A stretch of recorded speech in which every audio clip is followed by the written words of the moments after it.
Initiative is often a necessary evil in tabletop RPGs, but today I'm going to do my very best to turn it into a portion of your game that you and your players can enjoy. If you're interested in having a system laid out in simple terms, make sure you watch till the very end. I want to first talk about why exactly initiative is a problem in games like D&D. I think the first thing that comes to mind is going first in a combat is just completely game changing. For example, if you have 6 players and all 6 of those players go before your monster, sometimes they will just one shot your big bad guy and the big bad won't get its chance to do cool things, and they'll try to compensate with legendary actions, but I think that's more of an excuse to fix a mechanic that doesn't work the best. Other problem in D&D is sometimes as players you don't want to go first. A lot of times spellcasters will want to try to get off their crowd control spell out of the gate to try to immobilize the enemies, but sometimes you also want to analyze exactly what's happening in the combat and you're not quite ready for your turn. And so going first, you might see that as almost a bad thing. Again, this is situational. For the most part, you do want to go first, but there are those times where you almost wish you had a lower roll to sort of adapt to the combat. Another example of this could be if you're a fighter and you have some strategy with your wizard where he's going to use haste on you and you want the wizard to go before you, and that's doesn't happen because you rolled a higher initiative, so you end up kind of getting punished for that. One thing I do want to point out about D&D's initiative system is I think initiative is a thing that should happen. I'm not a big fan of all the players going and then the monsters going. I've messed with that on my tables, and as I kind of said earlier, you still have that problem of they can just absolutely nova just one guy, kind of taking him out, and it makes the combat less fun. It's not about whether it's deadly or not, which is a factor, but I think you want your monster to do cool things and sort of impress your players, and if you just have all the players go first, it doesn't get to happen.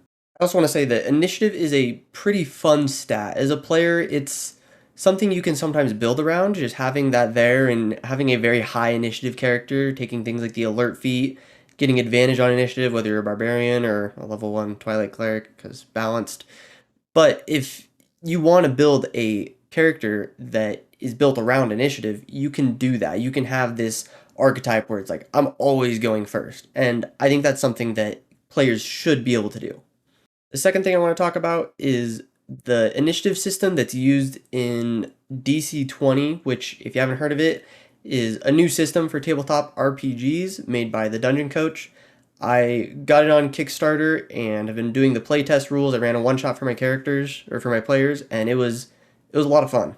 What the DC 20 initiative system does is the monsters don't roll initiative at all, which at first I found very weird, but I kind of like any way to minimize dice rolls for the DM is something I'm a fan of. I want the players to roll their dice. It's inevitable that the DM is going to have to roll dice, so any way I can kind of minimize that to keep speed of play is good, and that includes initiative. So what DC 20 does instead is they set different DCs for initiative. For example, the standard is often a DC 19, and so all the players will roll initiative, and if any of them get above a 19 or meet 19, then the players get to go first. They essentially won the initiative check. This is also something that I think could easily be adapted to the new surprise rules in 1D&D or the 2024 D&D, which what they have is you have disadvantage on initiative checks if you're surprised. Just make it a -5 to that DC, so the players are likely going to get to go first.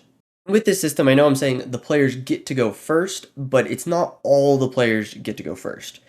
For example, let's say there's 3 monsters and 3 players. If the players win the initiative check, then you'd have 1 player go, 1 monster go, 1 player go, 1 monster go, 1 player go, 1 monster go, and then restart. It really leads to this kind of back and forth between the players and the DM, and you don't have that sort of weird time where the DM has to move like 5 or 6 different monsters and they're all going at the same time, and the players are sort of just sitting there waiting. And as a DM, you do your best to describe things and keep the players engaged, but at the end of the day, you end up just kind of moving things behind the scenes, and it can get boring for players and sort of break the immersion, in my opinion. Another thing that the DC 20 initiative system has that I really like is if you are a player and you're going really early in the initiative, you can delay your turn. And it's a permanent delay. It's not like you delay it for one turn and then you're back up earlier in the next round. you can permanently delay your turn. What I like about this is it allows for a level of strategy that the players can sort of say, oh, back to that wizard fighter example. If the wizard wants to cast haste on the fighter, but the fighter is going to go first, the fighter can say, I'm going to hold off on my turn. I'm going to go on the wizard's turn, and then they can get that combo off. Bringing all of that together, I want to finally get into the system that I've been running for a short while for my players, and I found it works a lot better. It feels good. First thing I'm taking from DC 20 is I love the idea of an encounter DC. 19 is a very good standard, but you can increase it for your extra powerful monsters, such as if you have the big final guy of the fight, you can make the DC 25, something really high to make sure he goes first. But if a player is going to roll like an 18, 19, or 20 on initiative, then that's going to be a huge deal. It's going to be like, wow, this bad guy was going to go first, but because he rolled so well, you're getting rewarded for that. Something I would encourage you to do with these encounter DCs is tell your player the encounter DC that they need to beat. This can make it so if you do have that really high DC 25 and some player has a +6 to their initiative because they took the alert feat or whatever, when they roll that 19 and they hit that, they're going to just freak out. The table's going to lose it and be like, yes, we get to go before the big boss and maybe we can make a move on him before he beats us up too bad. Next thing I want to steal from DC 20 is the back and forth between the DM and the players and them taking turns. This was something that I implemented this system and I ran into a problem because I give my players NPCs to help them out. That's something they just love recruiting NPCs and I let it happen.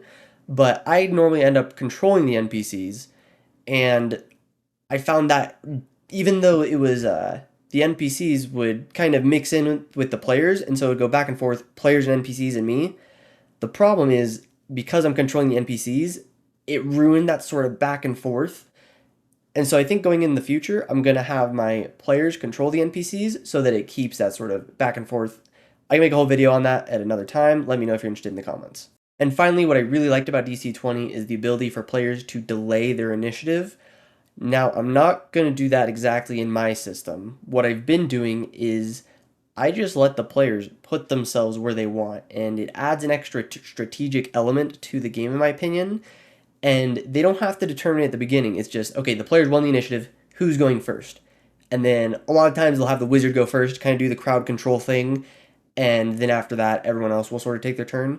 But sometimes they're like, actually, we want the monk to go first to hopefully land a stunning strike.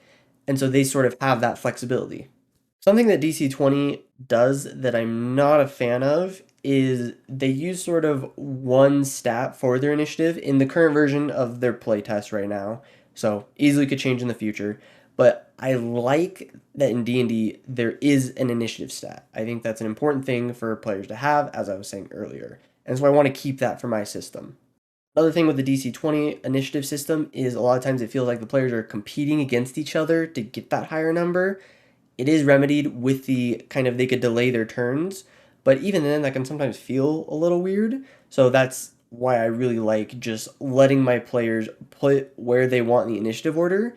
And so that means when someone rolls high on initiative and wins initiative for the team, everyone feels good about it. It's not like, oh, that person got a 26 and I got a 25. Dang it, I feel like I lost the fight against them. It's, oh, okay, cool, our team won the initiative, we get to go first. So that's kind of just the gist of the initiative system that I'm using in my games. If you guys have any adaptations you want to make to it or think you can make to it, let me know in the comments. Always looking to improve my games, as I'm sure you're hoping to improve yours. And if you're hoping to improve yours, I have the system down below in the description that you can take for yourself. Finally, if you found this video helpful and you want to improve your combat even further, I have a video on making your combat faster that you can click right here. And if you enjoyed, leave me a like, please subscribe, and I'll see you guys in the next one.